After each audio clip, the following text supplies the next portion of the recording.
आवाज जनतेचा, लढा सर्वसामान्य जनतेच्या न्याय व हक्कांसाठी। राहुरी सहकारी साखर कारखाना निवडणुकीच्या संदर्भात शेतकरी विकास मंडळाचे अध्यक्ष व शिवसेना राहुरी तालुक्याचे नेते राजूभाऊ शेटे यांनी काल राज्याचे उपमुख्यमंत्री तथा शिवसेना पक्षप्रमुख एकनाथ शिंदे यांची नियोजित भेट घेतली असून त्यांच्या समवेत सेनेचे राज्य प्रवक्ते संजीव भोर उपस्थित होते। राहुरी कारखाना निवडणुकीसंदर्भात सर्व बाबींची तपशीलवार आकडेवारीसह इत्थंभूत माहिती राजूभाऊ शेटे यांनी उपमुख्यमंत्री शिंदे यांना देऊन बंद अवस्थेत असलेल्या राहुरी कारखान्याची सद्य परिस्थिती मांडली। त्यामध्ये कारखान्याचं कर्ज, कामगारांचं देणं, शैक्षणिक संस्था याबाबतच्या अडचणी व कारखाना बंद असल्यामुळे शेतकऱ्यांचं व सभासदांच्या ऊसतोडीसाठी होणारे हाल, आर्थिक नुकसान होतंय।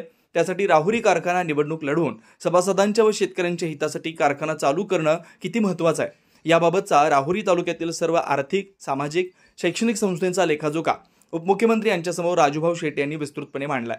उपमुख्यमंत्री शिंदे यांनी राहुरी कारखाना निवडणुकीसंदर्भात तालुक्यातील शेतकरी सभासदांच्या हितासाठी व शेतकऱ्यांच्या बाजूने सदैव खंबीरपणे उभं राहण्याची भूमिका स्पष्ट करत कारखाना निवडणुकीसह कारखाना चालू करण्यासाठी सर्वतोपरी मदत सरकारकडून व स्वतः करण्याची ग्वाही दिली। तालुक्यातील शेतकरी व सभासदांसाठी खंबीरपणे मी तुमच्या मागे उभा असल्याचं सांगितलं। नवनवीन घडामोडी आणि सत्य बातमी पाहण्यासाठी आजच आमच्या YouTube चॅनलला सबस्क्राइब करा, शेअर करा आणि लाईक नक्की करा।